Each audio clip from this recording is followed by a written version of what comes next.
Сары майдың зияны мен пайдасын бір таразы басына қойсақ, пайдасы басымдырақ екеніне көз жеткізуге болады. Қазақ дастарханынан қысы-жазы түспеген тағамның бірі қолдың сары майы. Астың да, нанның да дәмін келтіретін майдың арнайы ерітілген түрі әсіресе қыста ерекше сұранысқа ие. Кейбір жерде күйдірілген деп аталатын бұл сары майды емдік мақсатта да қолдануға болады. Тең мөлшерде балға араластырылған күйдірілген сары май иммунитетті көтеретін мықты табиғи құрал. Ол үшін таңертең жылы сүтке араластырып, аш қарынға ішсеңіз болғаны. Ол кеудедегі қақырықты босатады, ішектердің жиырылу қасиетін реттейді, іш қатуын болдырмайды, иммунитетті көтереді. Сүйектердің беріктігіне көмегі бар. Ағзаны зиянды қалдықтардан тазартады. Жасушаларды жаңарту арқылы ағзаны жасартады. Кемі 3-5 ай жалғастырған жағдайда атеросклерозға қарсы оң әсері байқалады. Қазекемнің қысты күні суықтап қалған балаға беретін ең бірінші дәрісі де осы сары май қосылған сүт екенін білеміз. Дәмді де сіңімді бұл сусын әлсіздікті жеңуге, ағзадағы суықты кетіреді. Бал қосылған қолдың сары майы жүйке иммундық жүйеге оңды әсер етеді. Сары май тарихтан бері ата-бабамыз күнделікті тұрмысқа тұтынып келе жатқан шипалық қасиеті зор. Ұрпақтан ұрпаққа жалғасқан төл азықтарының бірі.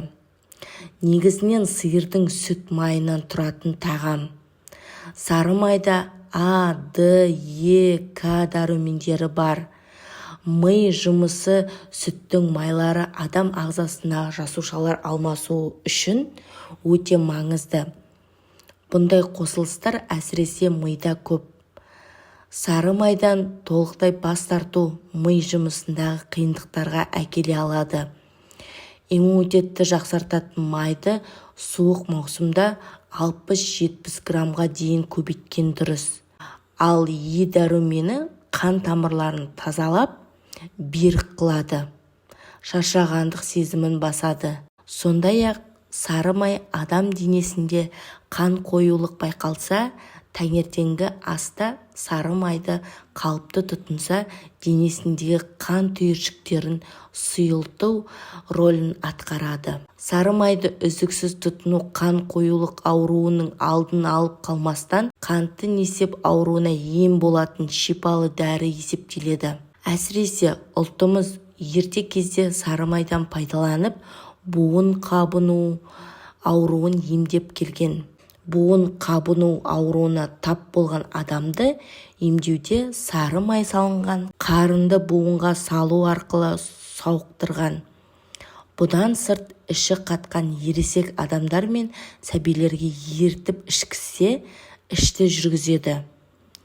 Қазақ шипагерлігінде жарақаттанған жараға сары майды ертіп жақса, жарақатты жұмсартады. Әрі жарақаттың ауырғанын басып, тез арада сауықтырады.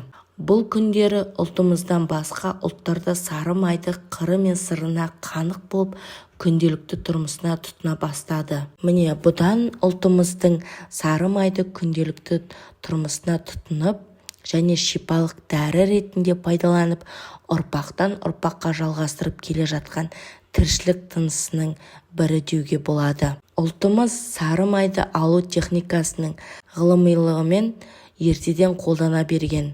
Сиыр сүтін қалыпты температурада жылытқан соң, сүттен кілегейді айырып алады да, кілегейдің өзін 15 минут мөлшерінде қос қолмен араластырып шайқайды. Кілегей сары майға айналған соң 5-6 рет суық сумен шайқайды.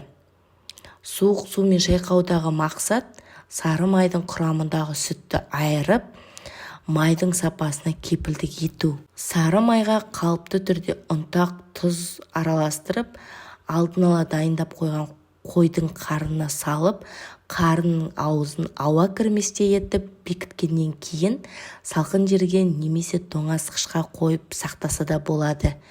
Міне, мұнан ұлтымыздың сары майды тұтыну және сары майды алу техникасын түсінуге болады. Осы видеоны жақындарыңызбен бөлісуге ұмытпаңыздар. Менің каналыма тіркеліп, лайк басып, комментарий жазып кетіңіздер. Сау болыңыздар.